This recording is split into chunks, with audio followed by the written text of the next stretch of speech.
धारा हो या वेगवती नदी या महासागर, यदि उसे पार करना है तो उसमें उतरना ही होगा। केवल बाहर बैठकर उसे निहारने से कोई कार्य सिद्ध नहीं होता। यदि नाव ना हो तो लहरों से लड़ना होता है, धारा से टकराना होता है। यदि तैरना सीखना है तो डूबने के भय से उभरना होता है। यही जीवन है। ठीक इसी धारा, नदी, महासागर की भांति हमारे जीवन में हमारे समक्ष संघर्ष आकर खड़ा हो जाता है। फिर हम सोचने लगते हैं कि इससे पार कैसे पाएं। हम सोचते हैं कि ये स्वयं समाप्त हो जाए, परंतु संघर्ष या संकट स्वयं समाप्त नहीं होते। उन्हें समाप्त करने के लिए उनसे जूझना पड़ता है। इसलिए संघर्ष से बचना श्रेयस्कर नहीं। जीवन में आगे बढ़ने के लिए आपको संघर्ष का सामना करना होगा। आपके मौन रहने से संघर्ष हटे या ना हटे, परंतु आपका विकास अवश्य अवरुद्ध हो जाएगा। यहाँ द्वंद्व के पालन हेतु अपनों के साथ ही द्वंद्व करना पड़ रहा है। मुझे तुम पर गर्व है कि तुम परम निष्ठा और साहस से अपने कर्तव्य का पालन कर रहे हो, किंतु ये मेरा दुर्भाग्य है कि तुम मेरे साथ नहीं, मेरे विरुद्ध हो। और इसी कारण आपके प्रहार को रोकना मेरा कर्तव्य बन जाता है प्रपितामह।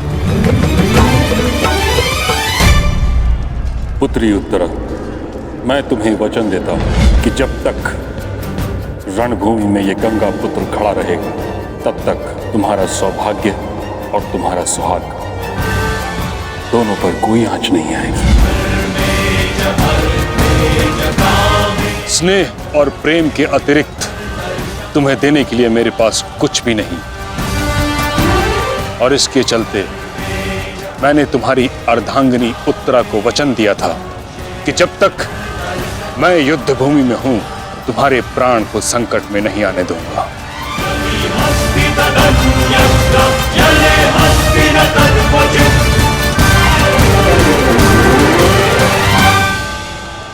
ये क्या कह रहे हैं पितामह? ये युद्ध है और ये हमारा शत्रु। इसकी रक्षा नहीं करनी है, आपको इसका वध करना है। मुझे भली भांति स्मरण है दुर्योधन कि मुझे क्या करना है और क्या नहीं। तुम्हारी ओर से युद्ध करना मेरा कर्तव्य है, परंतु किसका वध करना है और किसका नहीं, यह मेरा निजी अधिकार है। पितामह, यदि आप इसी प्रकार पांडवों के मोह और वचनों से बंधे रहेंगे तो हम ये युद्ध हार जाएंगे पितामह। और यदि ऐसा हुआ तो उसके दोषी केवल आप और आपके ये वचन होंगे। मेरे सामने से चले जाओ पुत्र। क्षमा कीजिए प्रपितामह, जिस प्रकार मेरे प्रति आपका प्रेम भाव आपको मुझ पर आक्रमण करने से रोक रहा है, उसी प्रकार मेरे परिवार के प्रति ये मेरा कर्तव्य है कि मैं आपको आगे बढ़ने ना दूं। मैं तुमको क्षति नहीं पहुंचा सकता पुत्र, परंतु इसका अर्थ ये नहीं कि मैं आगे नहीं बढ़ सकता। सारथी,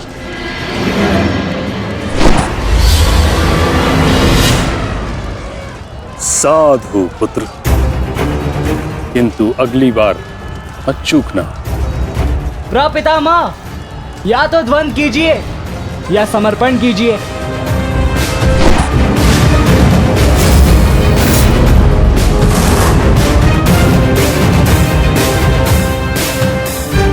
बस करो पुत्र।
मुझे रोक पाना भी सरल नहीं है पितामह। उत्तम अभिमन्यु, अति उत्तम।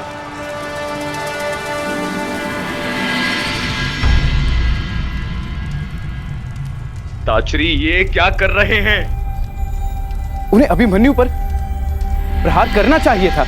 नहीं महाराज, जिस प्रकार से महामहिम भीष्म हमारी कौरव सेना के साथ युद्ध में भाग लेने के लिए वचनबद्ध हैं, उसी प्रकार से उत्तरा को दिए वचन से भी बंधे हुए हैं महाराज। किंतु इस प्रकार, क्या इस प्रकार युद्ध के मध्य में ऐसा करना उचित है? यदि ऐसा ही चलता रहा तो पांडव ये युद्ध जीत जाएंगे। सबसे महत्वपूर्ण सूचना अभी यही है कि युवराज दुर्योधन सुरक्षित है महाराज।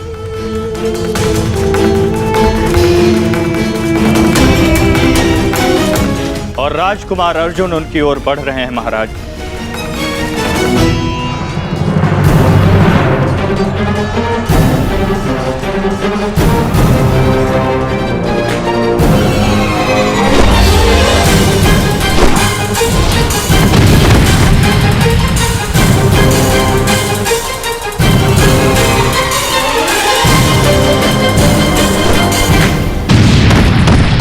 राजकुमार अर्जुन और युवराज दुर्योधन की रथ के पताका के मध्य कोई भी नहीं है महाराज। ईश्वर, ईश्वर मेरे पुत्र की रक्षा करना।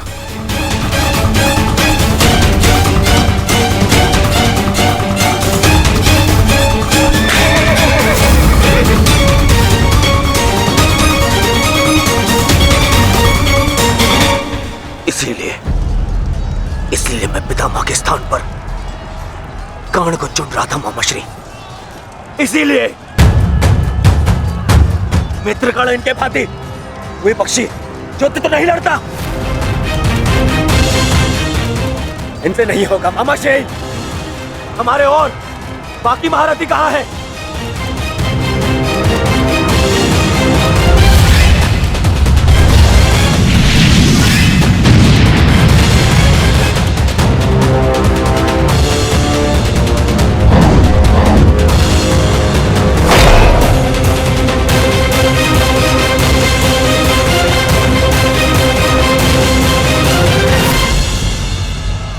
मित्रकर्ण होता तो ऐसी परिस्थिति कभी उत्पन्न नहीं होती। अब कर्ण नहीं है तो कौन रोकेगा इसे? कौन?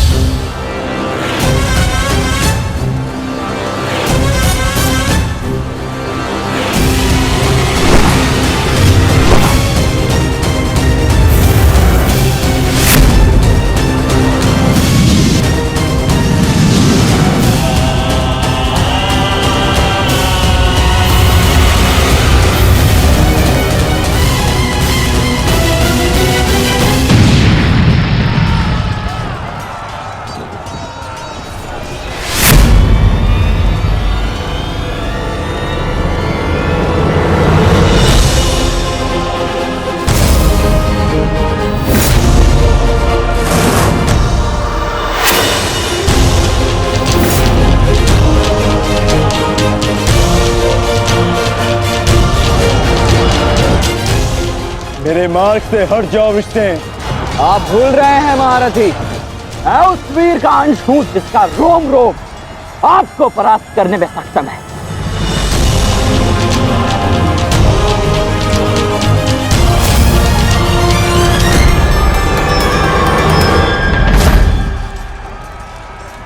हम यहाँ युद्ध करने आए हैं और मैं अपने पिता को यह वचन देकर आया कि रणभूमि में मैं उनकी कमी की अनुभूति किसी को नहीं होने दूंगा। मेरे मार्ग से हट जाओ विष्णु। मैं तुम पर प्रहार नहीं करना चाहता और ऐसा करने के लिए मुझे विवश मत करो। आप द्वंद्व कम और बातें अधिक करते हैं।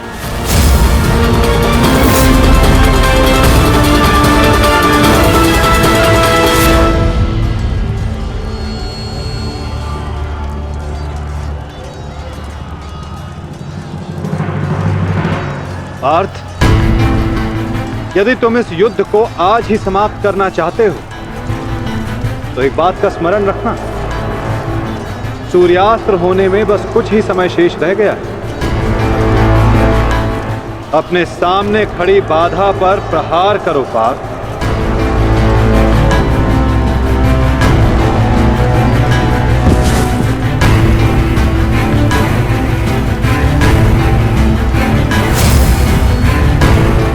ये मेरी अंतिम चेतावनी है वृषसेन, हट जाओ मेरे मार्ग से। चेतावनी देने में समय व्यर्थ मत कीजिए, द्वंद्व कीजिए धनंजय।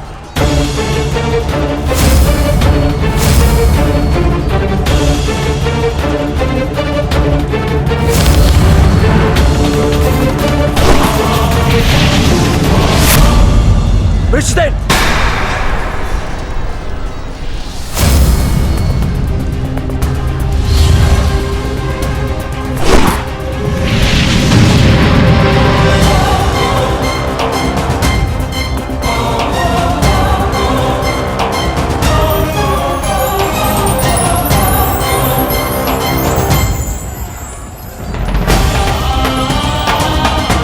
कल्याण हो पुत्र।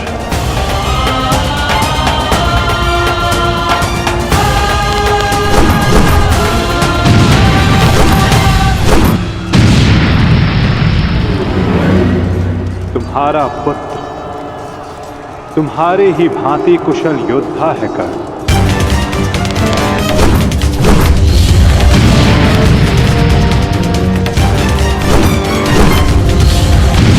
मित्रगण, आज तुम्हारा पुत्र वो कर रहा है जिस पर तुम्हें गर्व होगा।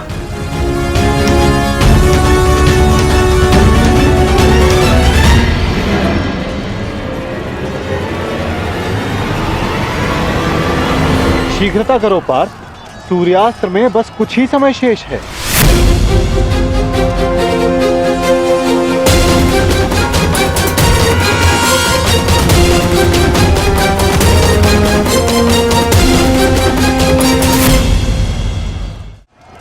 शीघ्रता करो पार्थ, सूर्यास्त्र में बस कुछ ही समय शेष है।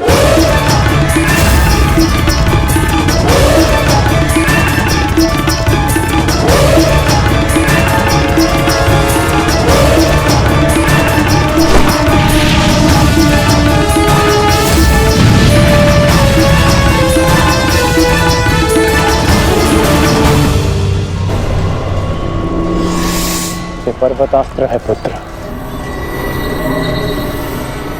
मुष्टिकास्त्र का प्रयोग करो।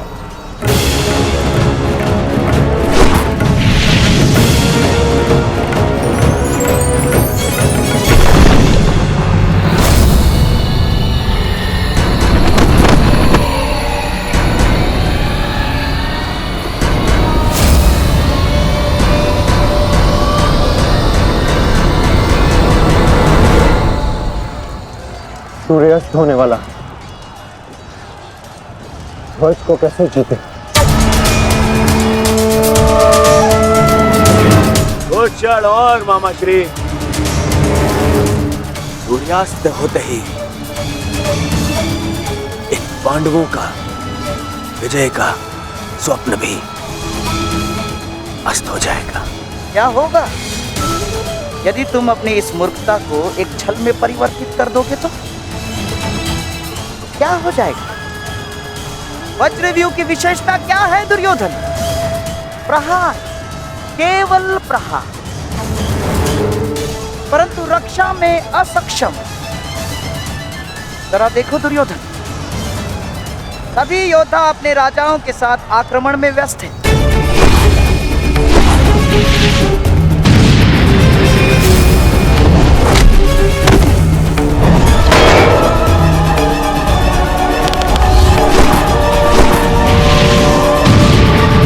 बिना किसी रक्षा नीति के हम इसका लाभ उठा सकते हैं दुर्योधन। क्या होगा यदि तुम धर्मराज युधिष्ठिर को बंदी बना लो तो? यदि पांडवों के ज्येष्ठ भ्राता युधिष्ठिर को हमने बंदी बना लिया दुर्योधन, तो हमारी विजय निश्चित।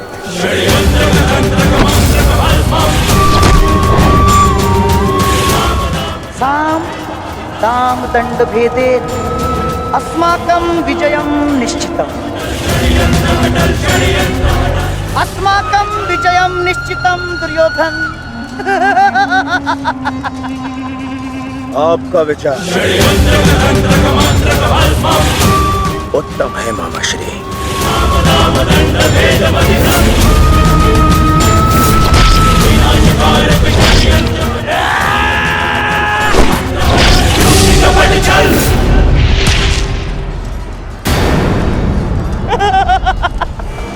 असमान अस्त्रों के साथ द्वंद्व करना नियमों के विरुद्ध है धर्मराज।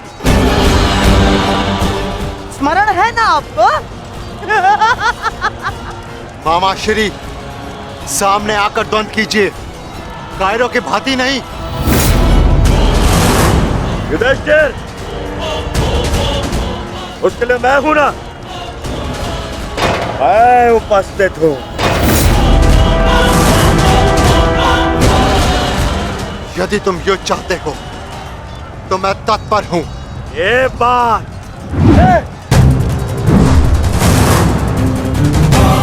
परंतु स्मरण रखना, तुम्हें परास्त करने का अर्थ यह है कि इस युद्ध पर पहली विजय हुई, और इसकी विपरीत परिस्थिति का भी यही परिणाम होगा भ्राता दुर्योधन। अवश्य।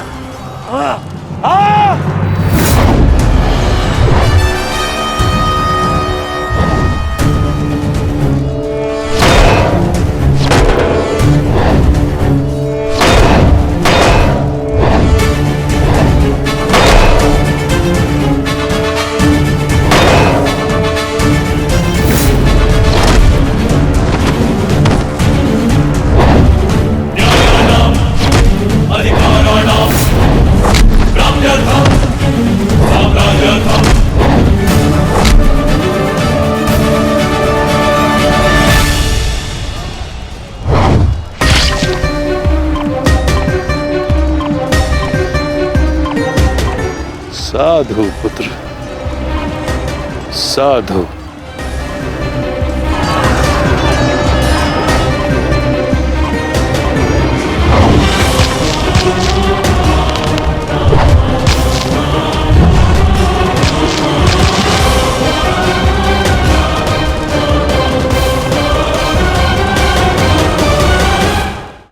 आशा है कि इस युद्ध के पश्चात तुम जैसा योग्य और वीर राजा हस्तिनापुर को मिलेगा।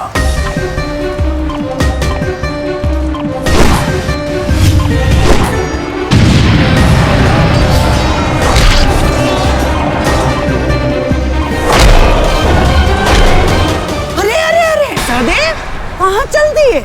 शुभ कार्य करने जा रहे हो ना? मामा श्री का आशीर्वाद नहीं लोगे? आओ प्रणाम करो।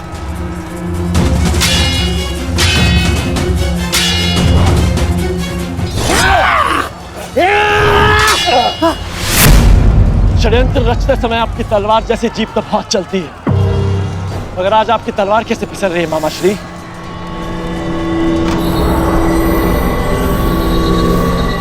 नहीं दुर्योधन,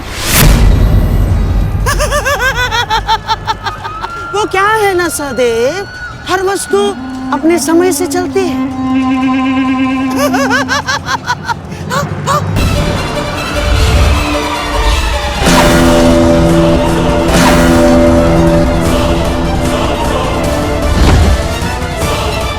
सावधान पुत्र, अब तो बाढ़ आएंगे।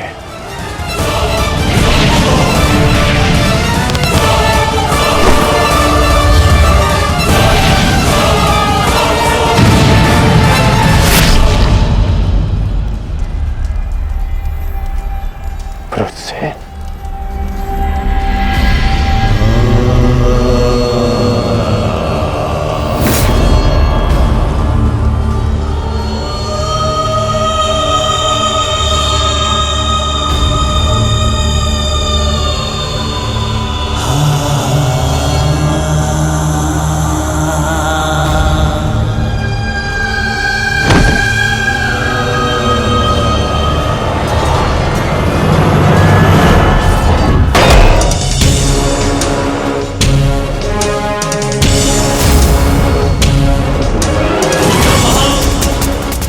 कोई जाकर उस पताका को ले आओ। दुर्योधन तेरे साथ युद्ध में व्यस्त है। जाओ।